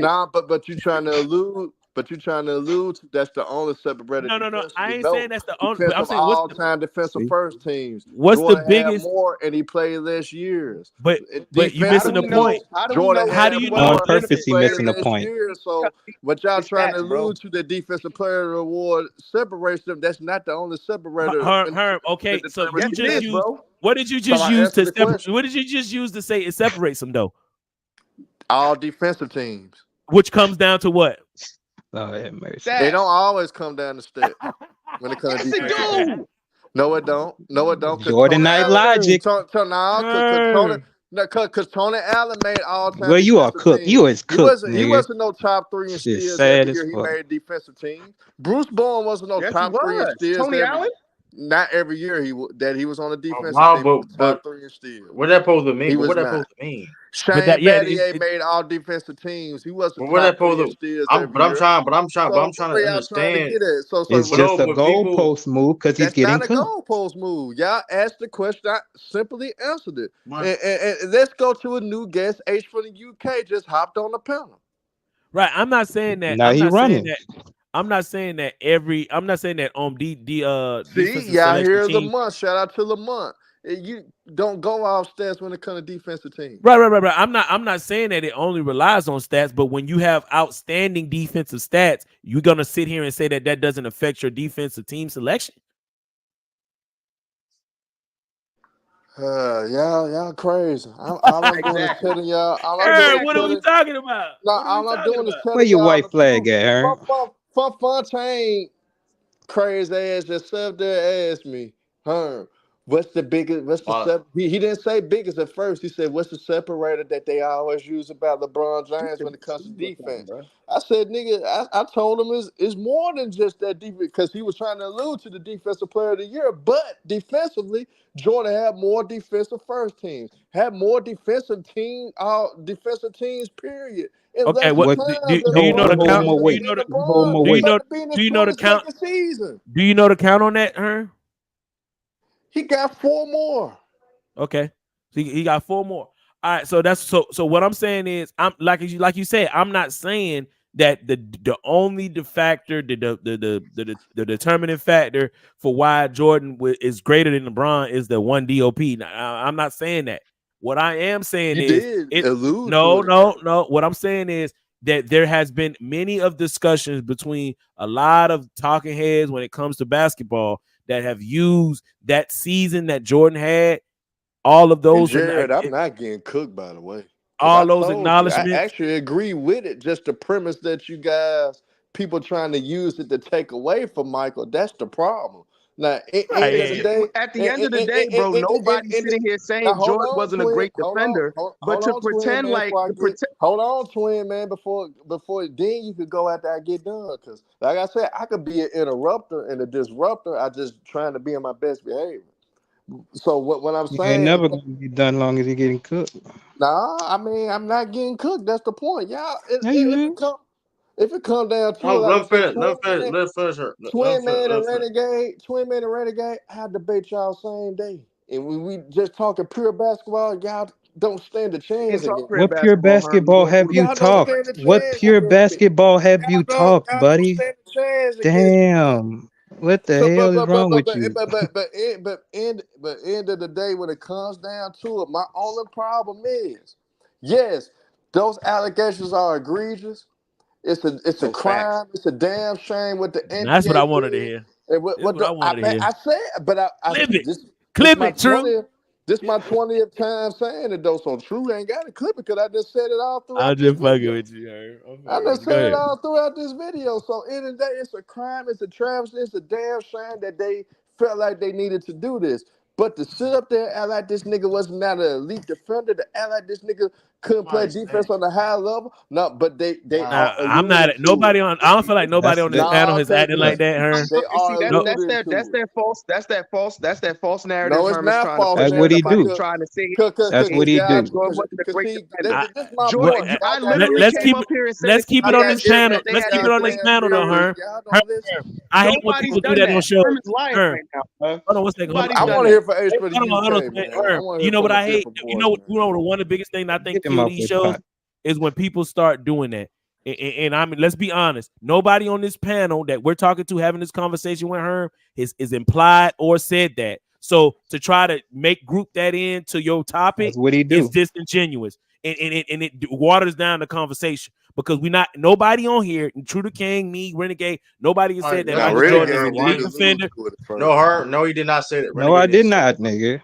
Nah, He did not say that. Dude be that hold boy on, be hold on, hold lying. Renegade on. did not say True, that. true, true the king, you Renegade did I capping not true. do. Now hold on, true No, the he king. did I not. said He it. did not say. Nah, you True capping. the King, See, True the I'm I not King. can't Hey, even say a what hold I on, lie. hold on, I Herm. can't say what Hold I on, said Herm. because Hold y'all on, really Herm. cutting me off. Hold on, Herm. Hold on, hold Now on. hold on, Wait it one ain't no second. hold on. It ain't no hold on. No. This is It ain't no important. This hold is on important. because Renegade said fake GOAT, fake defensive player of the year. He said all that stuff. Let's He time said out. It all Time is. that. The out. fake Let's get defensive back player to of the the It year, topic. but At they the is. end gave of him the the day, trophy. They gave him a fake he's stat. using this. He using this to What? take away If from they Herm, it. gave him the award off of fake What? stats, It's it fake is stats. a fake award. Time out. Herm, but you're trying to But change the I want to hear from H for conversation. the UK. Y'all don't want him to He talk because look y'all Hold at on. don't he want was him a, to Okay, he talk. well, let's jumping out talk. that Let's do skillet that. quick. Hey, Let's do True that. King. Hey, Hold True the up. King. Look at. I wanted to, and before we got off the arguing and stuff, I wanted to act because I had just said something that's really important. I think can move the culture forward on YouTube.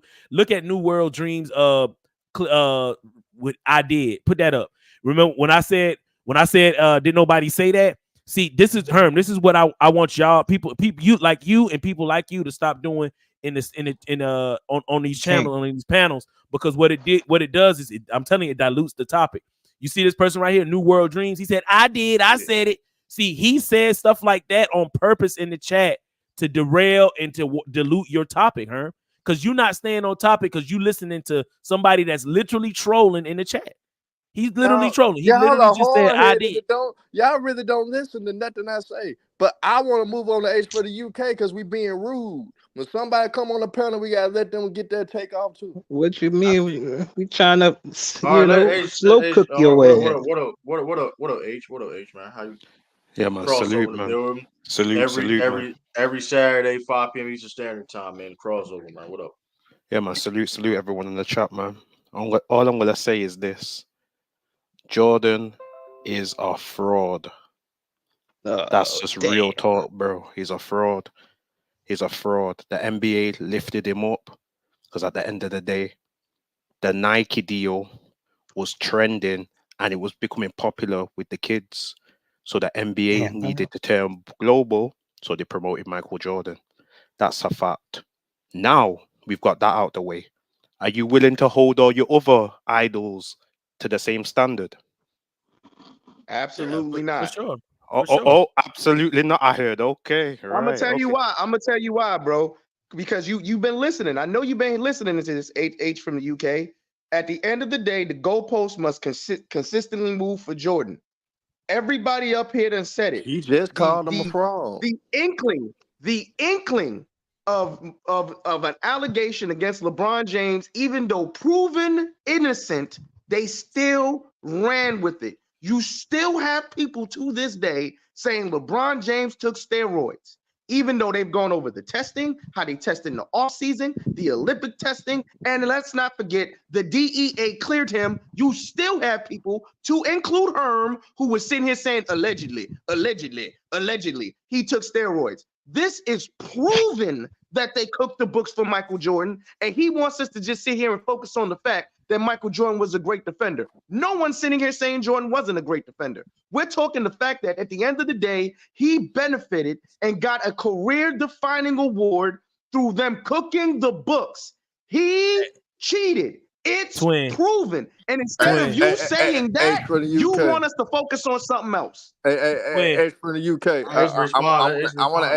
I want to ask H for the UK this question. H for the UK. When you start out calling Michael Jordan a fraud and all this stuff, what was your point of saying that, and what you trying to get to when it comes to you already know what I'm trying to get to, Hearn, man. You already know what I'm trying to get to. All your idols are frauds. Kobe's a fraud.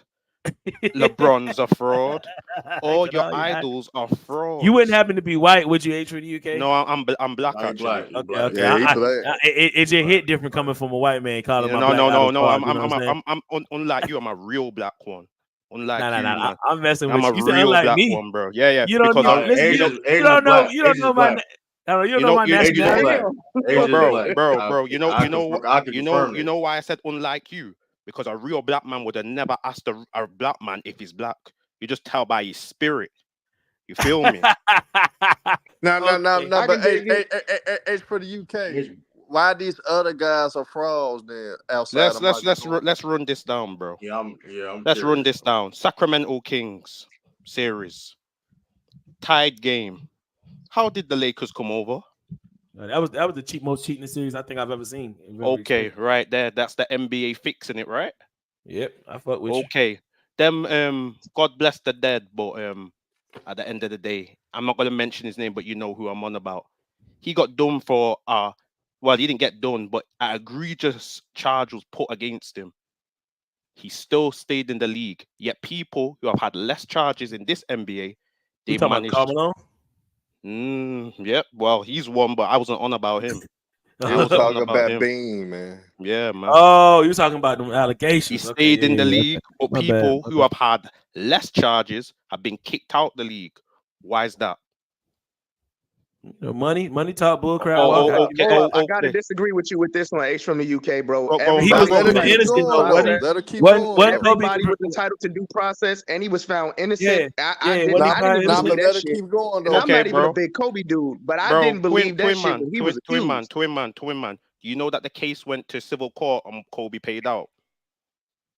Yeah, and Diddy did the same thing, and we all canceled him. So I got to keep it on. Okay, right, yeah. So Twin man, put yourself on mute and listen, because you're just talking, bro. Just listen, bro. Talking what? They went to trial on the rape charges. He was acquitted. Was he not? But listen to him though. I just wanted to keep going. I want him to answer my question since he's trying to tell me to go on mute. Bro, was he acquitted of the rape charges? Bro, I answered your question. Was he acquitted of the rape charges? I answered your question. It went to civil court, and Kobe done. Was he acquitted of the rape charges though? Did he do a payout? Does not matter. Was he acquitted of the rape charges? I answered your question, and now answer my question. Did he do a payout? You didn't. You answered my question with the question. I said he was acquitted through a payout. Okay, then. So why do I need to be quiet? I sat here and said that man was entitled to due process. Bro, you had your time. Let me finish mine, bro, and then you can get back to. All right, let's be respectful then. Don't tell a grown man to be quiet. Okay, sir. Sorry. Okay, respectfully, please let me talk, and then you can have your turn after. Is that all right, sir? Okay, thank you. Then we go to the Gasol trade. We all know that was a fixed trade. Why did the league allow it to happen? Why did it happen? Follow the money. They need Kobe to be on top. Next, LeBron. We already know about the big three. And now you're going to go, oh yeah, the big three, it wasn't that bad of an issue, X, Y, and Z. So why did they stop Chris Paul going to the Lakers? Because at the end of the day, the money's drying up with Kobe. They need LeBron now to come on top. Follow the money. Next, we've got the Golden State Warriors game. You're going to go, oh, LeBron, he came back from a 3-1 down league. Yet they hacked Steph Curry throughout the whole game. Draymond Green got suspended, even though that same series and that same season, he had done worse things. and didn't get suspended. Then why did that happen? Follow the money. Next, we talk about Anthony Davis, who was signed to Clutch Sports. The whole league knew he was going to the Lakers. The only way the trade could have worked is the Lakers had, I believe it was a top 5 pick, even though they weren't even in the running to get a top 5 pick. Miraculously, they got a top 5 pick. How did that happen? I can give it to you. You ain't Follow the spoke one money. lie like I like. I mean, I ain't Follow heard the one money. lie. And then the But that last being one, said, you said that you like counting stats. I'm gonna give you one, bro. Look at the differential of the Lakers free throws, but then look how many free throws a game LeBron and AD and the rest of the team are getting. Why is the free throw differential that big? LeBron's not even going to the line 10 times a game, bro. He's going to the line 6 times a game. Why is it so big? I'll pause there, bro. Some food for thought. Austin Reeves. Now listen, what do that got to do with? What do that got to do with the? But let me. My fault. But let me. We had to. Like, I want to get back to the topic here. I want people to I'm about to be say. like. I get what you're saying when it comes to the money thing. H. But like the main part of the topic is Michael Jordan, 1988 Defensive Player of the Year. Like we understand and listen how money and things. See, that went what he said went over your head though. No, it didn't. That doesn't have anything with cooking arguing individual books of players. But nobody understand that or arguing that. But the fact that, went like over you said your before, head. let me hold on. No, it didn't. Yes, it did. Let's stay on topic, please. He was on topic. That's what I'm. No, it wasn't. No, it wasn't. Yes, he was. Well, as for the UK, can you explain why you was on topic? No. Because yo, we have man, to stay on topic. The powers that be don't want me to talk, man. So yo, no, the point. No, the talk point. about what everybody knows. No, the time out. Let's hold on. Time out. What the fuck? I know I'm not tripping. The top. No, you're not tripping. The topic is this: Michael Jordan's 1988 Defensive Player of the Year. Fraudulent stats exposed. I know I'm not tripping. Listen, I understand. We understand where you're coming from, H. When you talking about it's a big whataboutism. We understand that. Like you don't have. Like, I appreciate that. We understand that. But like I said before, though, I don't want to get people. No. They don't even get it, bro. Let's get back on topic. The only reason I'm doing this because people will get distracted and try to take the conversation somewhere else. I agree. I agree. Situation. That's why I'm the only reason why I'm doing this. Nah, it was on topic. True, it was on topic. But what it was on topic, I'm just saying, it was a big whataboutism, and that's to my point of what I had when I opened up against Herm. It's instead of talking we're about not talking about them other things right now. Yeah, it's a whataboutism. It's just a huge whataboutism. But what about this? What about that? Let's talk about. And Lamont said this earlier. Lamont said this earlier in the chat. Stats generally seem to not impact defensive teams. We've seen them impact Defensive Player of the Year awards, and this is why this is important. We understand Michael Jordan is Marcus Gasol didn't have the stats at all. Marcus Gasol didn't because they took it from the nigga who he did. Well, he did. He technically he had advanced stats over LeBron James. He didn't have the blocks and the steals that you. No, but he had the other stats. Stats is more than just blocks and steals. He had digging a bigger hole for your fake goat, Kern. He had the other stats. When Marcus won the Defensive Player of the Year, he had the other stats in like the advanced stats, defensive rate, and all that other stuff. Which is why he did for the Grizzlies. Why he won, regardless of why you feel he should have won or not. That's the point is though, Jordan's numbers, and let me go back into 1988. Why the fact that they cooked the books for him, that helped him win Defensive Player of the Year. It helped. I mean, we can't deny that it did help him win Defensive Player of the Year. Those cooked stats, like I said, in 1988, he had the man averaged 3 steals a game and 1.6 blocks. It was double on the home, almost double at home versus the road, up 82% at home versus the road, man. That's crazy. And I mean, again, it's even more egregious because Jordan is a hell of a defensive player. He didn't need the help. But if they don't, but here's the thing: why it did help. But it did help. But you know what? We gotta stop saying it. It did help because when it comes to those type of stats, it helps you win Defensive Player of the Year. No, that's what I was saying. If they don't cook the books, he doesn't win in 1988. If they don't cook the So books for him, he don't win And defensive his player and of the his year. legacy ain't the same. and Come that's the on, man. thing. And here's the thing too. Like he finished, and like I mean, listen, I don't think if you go and going back and look at that year defensively, I mean, the man, the man, the man had okay. He didn't have a lower defensive rating than. I mean, because this is how these voters were looking at their things, right? If you go look at that year, he didn't have a higher defensive rating than than Hakeem Olajuwon. He had less defensive win shares. That's what it was. So my whole Win thing share. is Hakeem averaged 2.1 steals and almost 3 blocks a game. I mean, I don't understand how, especially the defensive he would bring in paint, especially in that era. How did he win that award over Michael Jordan? I mean, my fault. How did Michael Jordan win that award over Hakeem Olajuwon? Because man, all of the And books they was cooking, man, they ain't about and to here's give the it to crazy, nobody else. this is this. Look at how landslide it was for the defensive player of the year. This is egregious. Like 37 Jordan first Night place Media. votes. 37 first place votes out of the max points at this year was 80. Jordan had 37. The second had 9. Mark Eaton finished second with 9 points and Hakeem with 7.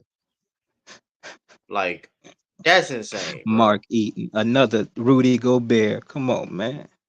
That's That's that's crazy. that's that's insane. Like, so all I'm saying is Boy, I like, gotta cook you, True.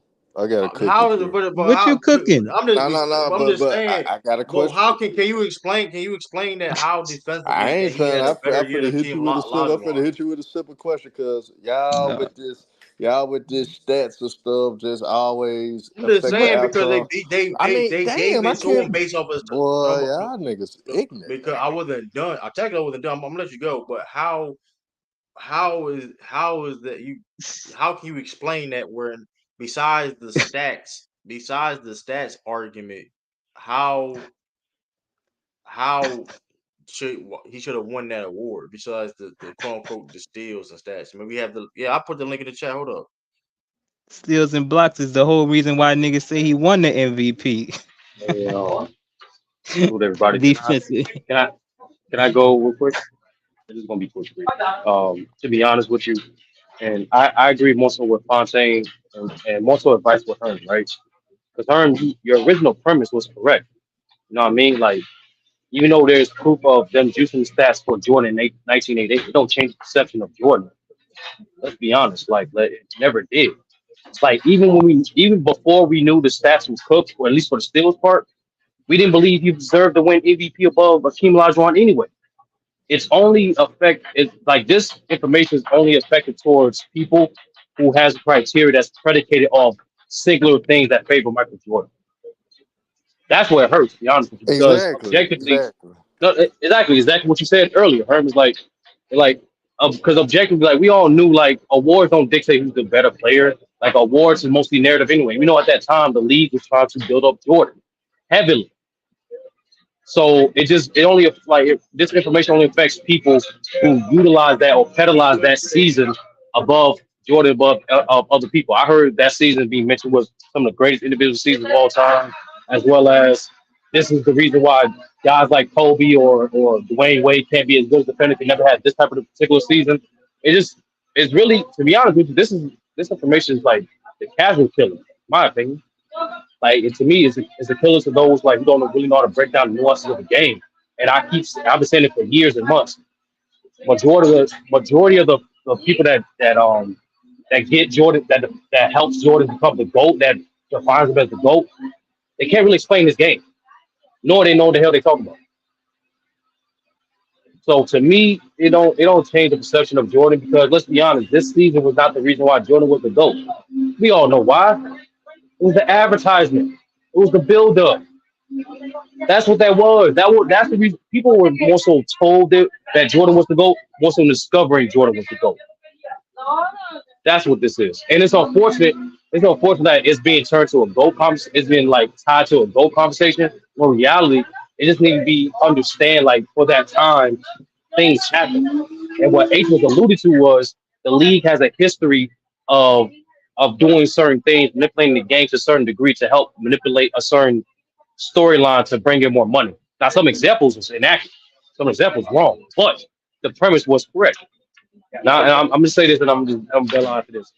In general, like, is it, to be honest with you, is it damage toward Jordan himself? No, because Jordan can't help what the league do in terms of methods where they try to push him. I will say this though, and I'm looking more to this. And one of Scottie Pippen's books, he implied that Jordan was paying some of the stat keepers for some of his stats. But I'm not gonna push that until I get more concrete evidence. But that's all I'm leaving it You gotta be shitting me, man. This shit crazy. And guess what, Sturdy? If that But comes but out to be, if but that Herm, comes out but to like, be true, Sturdy, that comes out to be true that he was paying stat keepers. He's not the GOAT. and Herm, but the That would premise is this though, eliminate. real talk. That would No, eliminate but Michael Jordan shout from the the truth. GOAT conversation if he paying people for votes and paying people for It, stats. That would eliminate him automatically. Jordan, if I find out that you did that, boy, I'm gonna cook you to the utmost degree. Yeah, your bald headed drunk ass gonna get put right up to the fire, and you ain't the GOAT. I'm telling you You that got now. I no, better man, not. let me you say this. got Hold on, her real quick. falling on these damn swords for I'm your telling you ass, that and Renegade, now. you I out better here not find paying that these out, Jordan. bookkeepers. And man, come on, man. Renegade. If you paying bookkeepers, Jordan, your ass too, boy. I'm gonna tell you that. Let me just say this. Let me just say this real quick, and I'm a bounce. Shout out to True for reminding the people, keeping the people on topic, and keeping that energy true. Like, let's be honest, Ern. Like, let's be real. We all see multiple platforms with just allegations, run multiple streams, multiple articles, multiple videos on just allegations on other players. When it comes to concrete evidence towards Jordan, it's not as loud. Hey, 30. I wanted to respond on that. What it, you know what it reminds me of? It reminds me of like the situation of like people just having their favorites. And if you're revered by the people, you can do no wrong.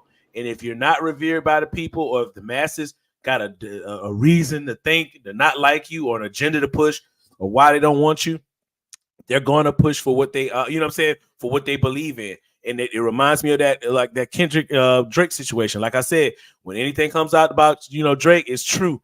But anything about Kendrick, we don't want to hear it. It's false, and nobody wants to push it. Same way I saw Joe Budden podcast talk about some. Oh, we don't care. We knew he bought streamed. We knew he bought streams. We knew that they had bots in the chat saying, "Oh, Kendrick won. Kendrick won." We don't care about that. Like, how do you not care about that?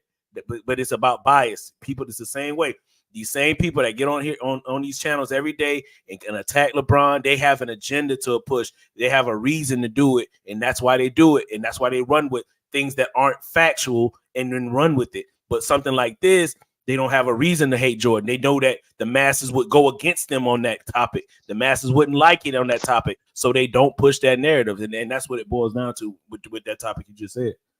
Big facts. Yeah, but it's not my show. You know what I mean, Herm, Renegade, and True, they do a phenomenal job. Hey, I just want to get my I 2 got, I cents. That's got all. one of my other co-hosts in the building from the crossover, rebranding in the building, man. We gotta show some Brandon. cadence to him. Rebranding, man. You can give your thoughts. You can go the hell off if you want to.